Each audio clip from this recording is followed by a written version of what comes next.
this is something to talk about from the Bainbridge Island Senior Community Center, and we're happy to have you here. Greg Nance is with us, Representative Greg Nance, representing the 23rd District, along with Tara Simmons in the State House of Representatives. Before we get started, I would like to acknowledge that we are meeting on the ancestral homeland of the people of the Clear Salt Water, the Squamish people, who have plied the waters of the Salish Sea since time immemorial, and we honor them and are learning from their stewardship of these lands and waters. Also, we're grateful to Fieldstone Communities of Bainbridge Island, which is a sponsor of these programs, and they offer assisted, independent living and memory care. They're located on the tranquil rolling bay up above Bay Hay. We're right around the corner from Bay Hay and Feed. They have day stay and respite care programs.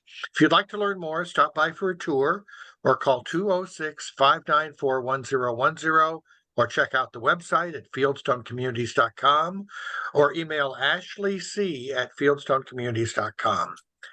And with that, Greg, thank you very much for taking the time to join us today. Absolutely my pleasure. Thanks for having me, Reed.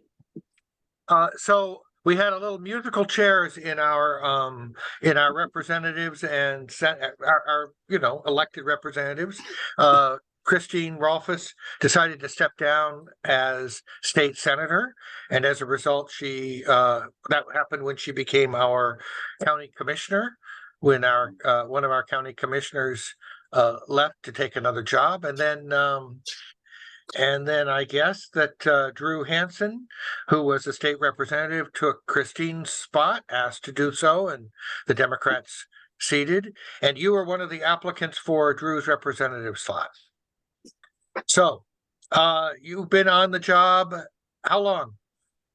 I think today is day 63. So clearly very senior tenure over here. So that's right. And this is I'm guessing, although not your first big adventure. I know we talked to you about your big run across the country, but this is your first elected, or to be elected if you are reelected, position, right? That's right. So brand new, and I'm learning a ton each day. And one thing I'll say is it takes a team sport to get stuff done. And we know that at the Senior Center, we have a great community. I'm seeing elements of that within the government too. And I really appreciate folks like Commissioner Rolfus, Senator Drew Hansen, Representative Tara Simmons, really taking me under their wing to get me up to speed, because there's a lot to learn. And I'm very steep on that learning curve at the moment. So I follow some of your social media accounts, and it looks like you've been very busy out trying to find out more about your constituents. Can you tell us a little bit about that? Yeah, so the 23rd Legislative District is a pretty large geographic area, from Bremerton in the south all the way to Hansville at the very northern tippy top of the Kitsap Peninsula. And within that, we have many communities. We have urban, we have rural, we have two tribes, sovereign nations. We have very affluent, we have poor, we have young, we have old. And in order to try to do a good job trying to represent, my first priority is we got to listen and to learn.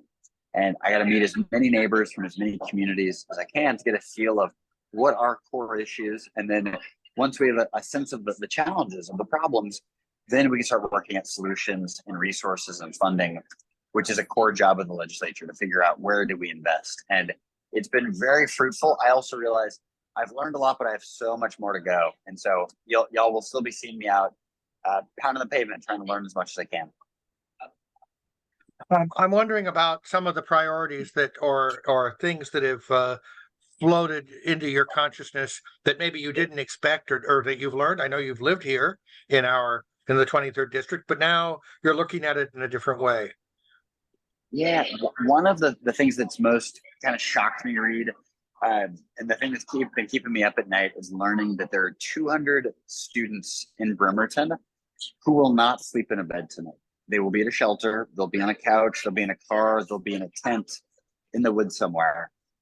For me, as a Bainbridge High grad, I had enough problems, I had enough challenges trying to be a good student at Bainbridge High when I had a comfortable bed, when I had plenty to eat, when I had two parents in the household. My heart goes out to those kiddos. We got to find out how we can better support them. Our mentality is let's help neighbors in need.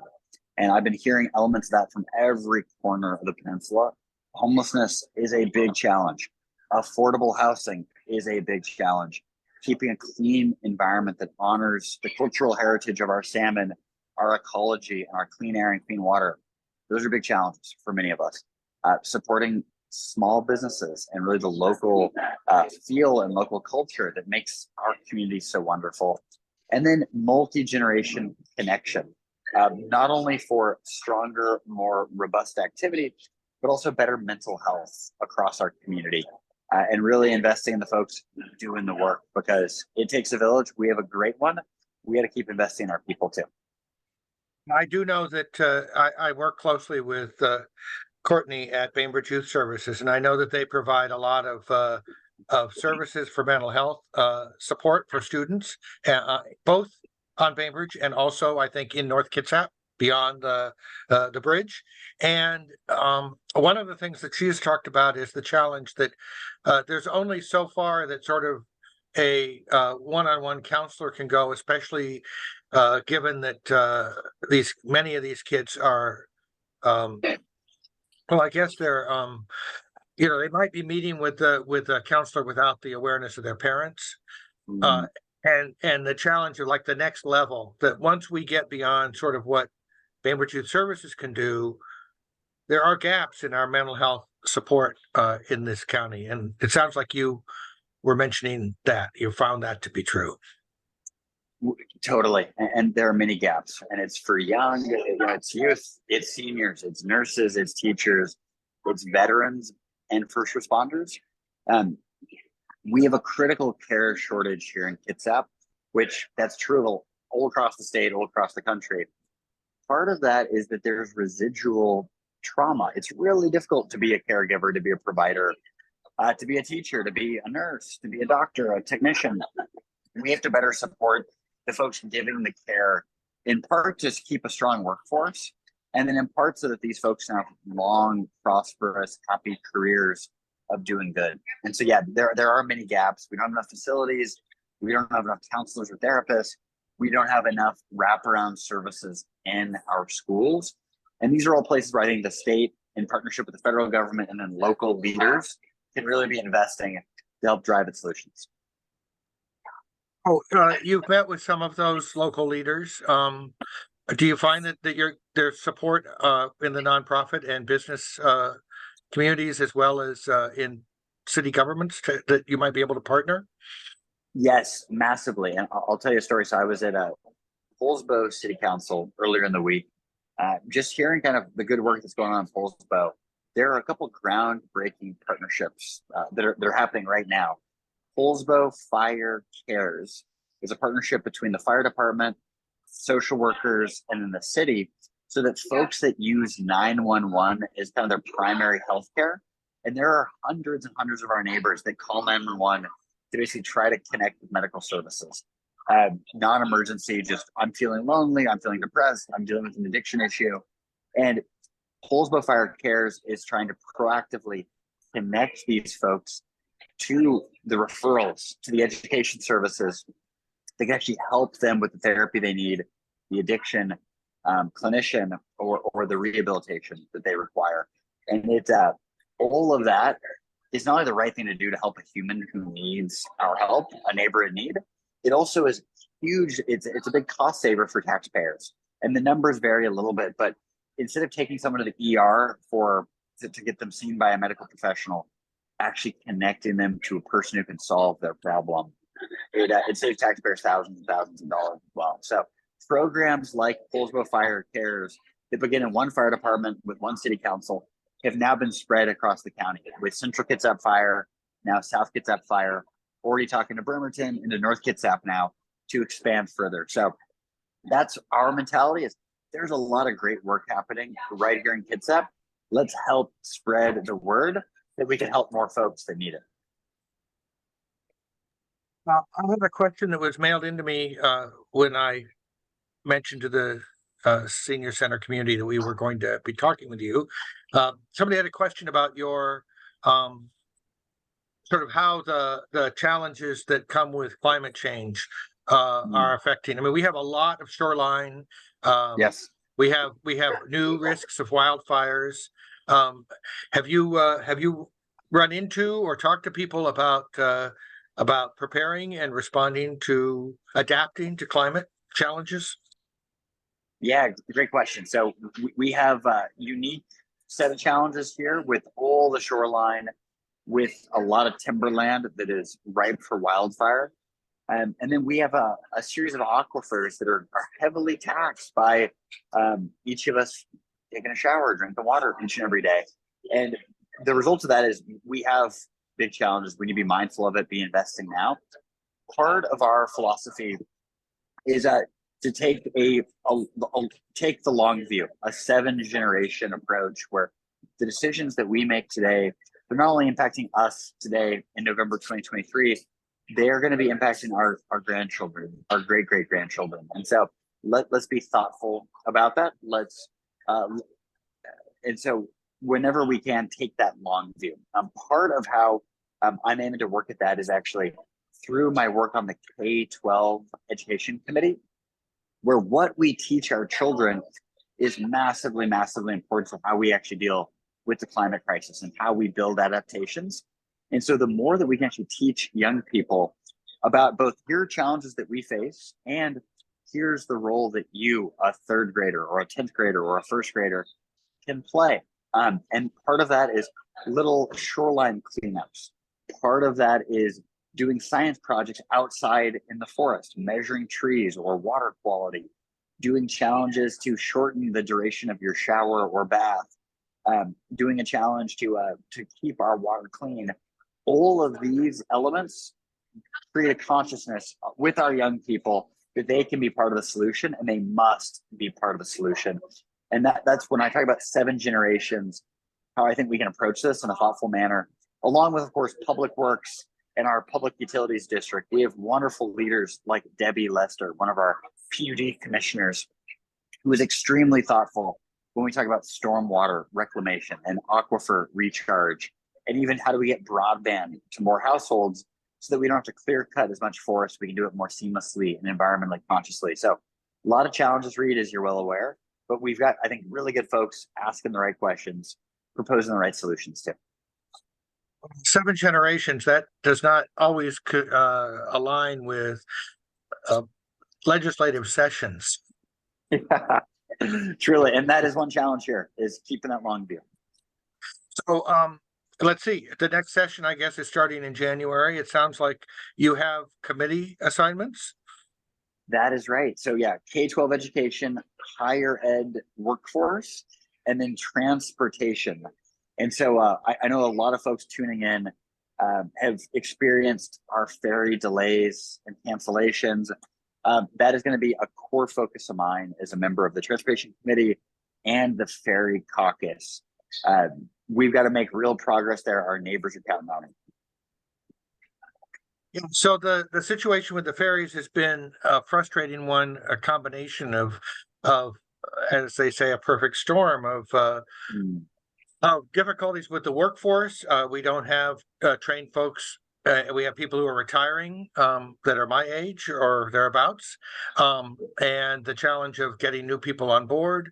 We've had some challenges with construction, having difficulties with getting contracts to stick.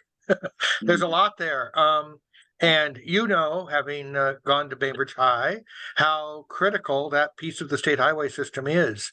I don't know if you've heard any. I mean, I know that. I mean, in the long term, these things might be. I mean, we're moving towards hybrid boats, et cetera. But are there things that we can do to get some more reliability in the short term?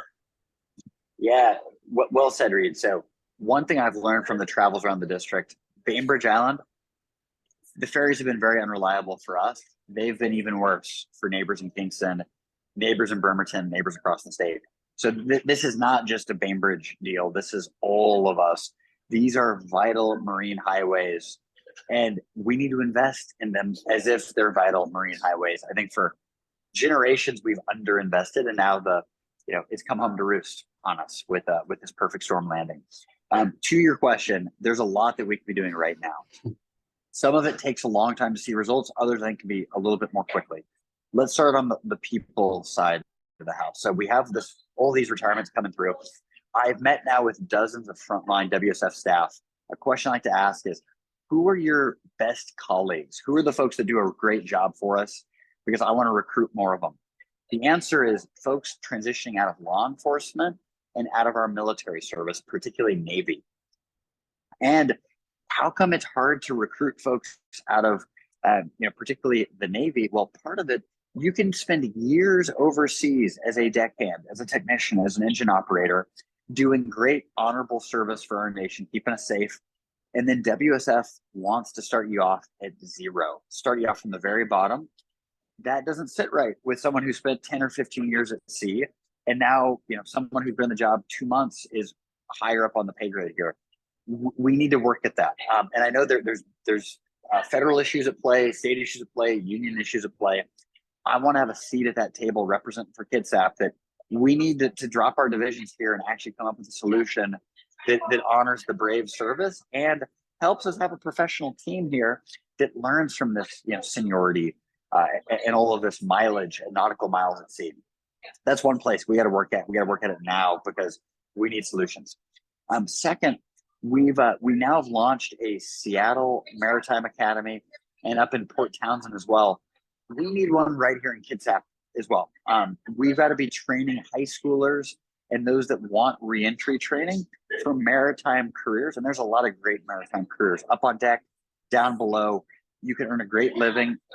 We need to invest in our workforce, and it starts now. And doing a feasibility study to figure out where can we put this, what partnerships we can really greenlight to make this possible. And we've got friends in Bremerton who've been knocking on my door saying, "Hey, can we make this happen now?" And my answer is yes. Let's take the steps required to get that moving.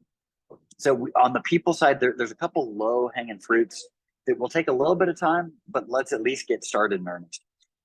You are right on that there's been tons of hiccups with an aging fleet as well as an aging workforce. And for a long time, we only allowed bids from Washington state contractors and shipbuilders, which I think that's from the right place. We want to support industry right here. In principle, it's a great idea. In practice, it's been really, really rough where our shipbuilders haven't been able to deliver on scope, on spec, on budget the way we needed. We need to expand now to other maritime builders, shipbuilders across the union.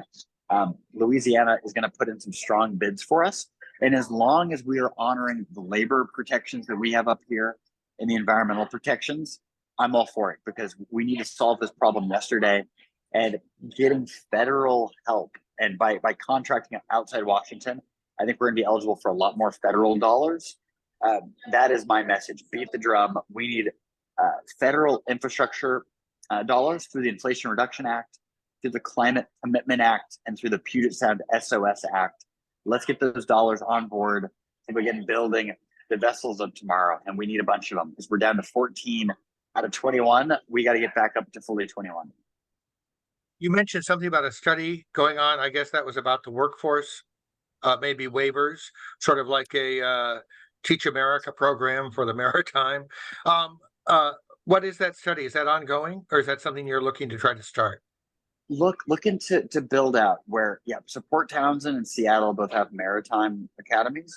We'd like to have better representation right here in Kitsap. We've got thousands of students going through, and many of whom, if they had the opportunity for a local education, I think would take it, would relish it, would really benefit, and it would benefit all of us to have a robust maritime workforce, home built, home trained here in Kitsap. Mike, did you have a question or comment? Yeah. As a former union leader, I know that there might be some pushback from the unions if you want to give Navy veterans an opportunity to skip ahead on the pay scale in order to recruit them. I just wondered if you had any contact with them. And I also wanted to say that, have you looked at Westside Tech Center as a possible venue for getting kids interested and giving them some training? And I imagine there's also a lot of areas in Bremerton that might provide that a venue for a place that's going to train people. Yeah, Mike, great question. So, number one, I'm from a proud union household. Both mom and dad, our unions help build our middle class. They help build America. I want to do everything I can to support unions, and so um, my apprehension as I was learning more about this is, ooh, are we going to be at loggerheads? One thing that surprised me from folks in the both shipbuilding union and the WSF workforce and unions has been right now the biggest issue our friends in the union face. They don't have enough colleagues.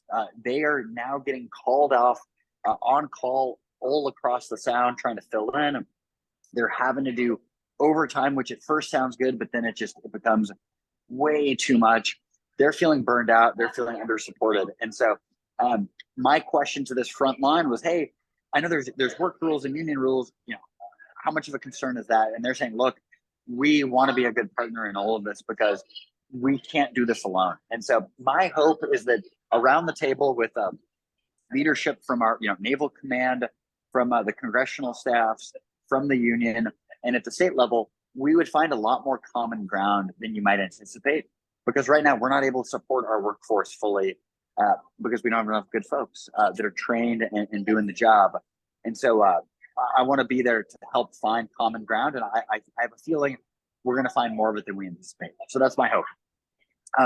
To your second question there is on West Sound Tech and Bremerton facilities. I am a big fan of how can we repurpose existing facilities, and then how do we share best practices and the know-how and the knowledge, because it's enormously expensive to site a new facility and then to construct it. We're talking millions and millions and millions of dollars for the baseline. And so I think we can do it a lot more inexpensively and economically to honor taxpayer investments by repurposing and by sharing best practices. We're just now beginning kind of this working group in Bremerton. And then I work with what's called the Maritime Caucus of congressional leaders and then state leaders to learn, to share best practices. And so I think we're going to make a lot of progress and a lot of headway because we have a lot of folks in our community that are experts. I know very little about any of this. So my job is really to bring them together, learn from them, and then figure out how do we get the right resources to make it happen. So Mike, you were absolutely on the right track, and I appreciate you flagging. So go ahead. I spent a lot of time taking kids over to West Sound Tech, and I used to try and promote that as an option for kids at BHS who usually don't think off island very much. And usually there was like maybe a dozen kids or so. I was really impressed with the programs over at West Sound Tech. I used to joke with my wife that I never expected to be in auto collision repair. Things like that, that were sort of outside my wheelhouse. But it's a really great institution. And I think some of the people who went through their welding program and stuff like that and moved up into really lucrative positions at the shipyard and stuff were like wonderful examples of that possibility. So just a plug for them. Yeah. Truly, and well said. Yeah, and I feel like there's been a sort of, maybe this is just because of where I live, but the sense of a lack of appreciation for the kinds of skills, intelligence, ingenuity, and potential that trades offer to our larger community. Amen. Yeah. So I think the session starts January 8th or something like that. It's coming up at the beginning of the year. What do you need to get ready for? What do you need to do to get ready to, I guess, take your seat? Yeah, so the big focus has been listen and learn as much as possible. Starting December 4th, we're going to be in what's called committee days down in Olympia and doing kind of the pre-work of pre-filing bills, hearing different, point counterpoint on a number of issues, and basically building a strategy, because in 60 days, the session begins and ends. So it is a sprint to the finish. And I'm the new person, so I've got to get up to speed on a lot of that. I'm going to be spending several days before Christmas reading as many of the transcripts of hearings from last year and bills that kind of made it halfway that we'll take back up, because this is a short session. It's a hard time to be the new guy because everyone's going to be moving fast, and I want to be up to speed and doing the best I can to represent for Kidstown. So if people are interested in following what's going on, we have pretty good resources of covering Olympia now online, thanks to COVID. Yes. In addition to the resources, from Kitsap Sun to the Olympian, we'll have a newsletter from our office. And Reed, I'll share the link so we can get that out to everybody. You can sign up for an e-news, which will be posting, highlights and milestones. Every one of those will also have a survey, because I don't want to be a creature of the Capitol here. I want to be a representative for our community.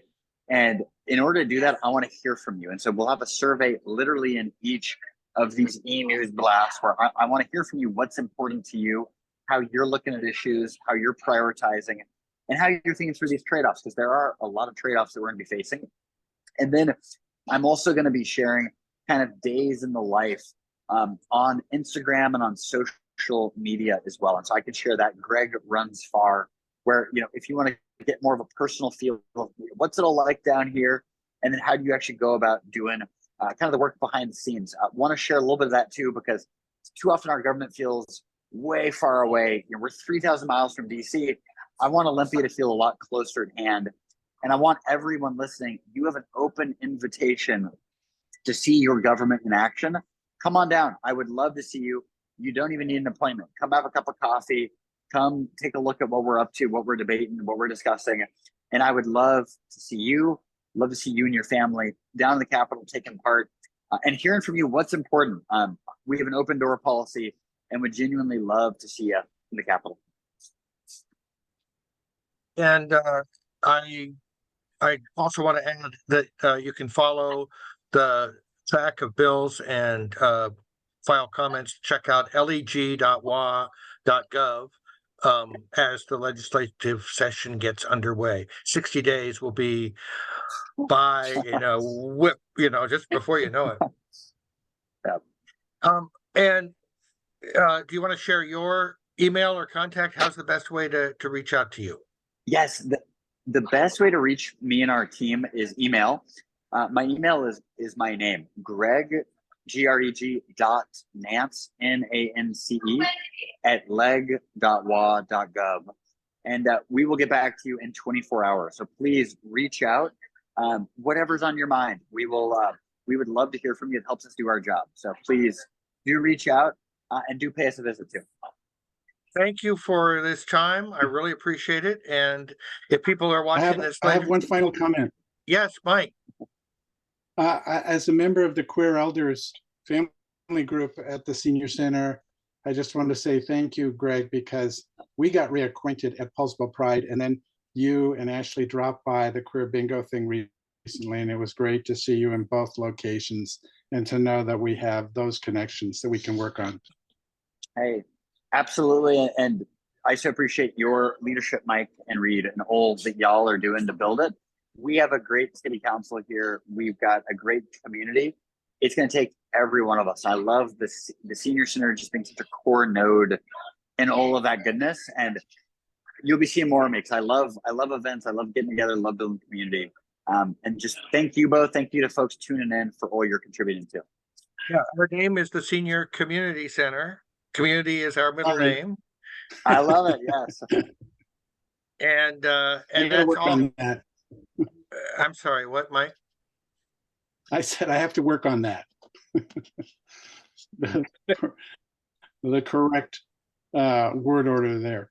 Oh, no, it's just the idea being that we don't discriminate on the basis of age, and we see ourselves as a multi-generational connecting point. And I know, for example, the Queer Elder Family Group has had a lot of connections with young people at the high school who are grateful to have some wisdom from folks who have had the life of growing up queer that are older, that they may appreciate sort of what's ahead and what hurdles do I have. And I think that happens in a whole range of ways here. We have kids from Bainbridge Youth Services who come down and help with tech tutoring on their early dismissal days. And we've been up to Woodward to play bingo during lunch. So, the community is a real It's not an oversight. It's amazing. I love that. Have a great Thanksgiving holiday, and we'll be in touch. Happy Thanksgiving. Thank you. both. Yeah. Thanks a lot.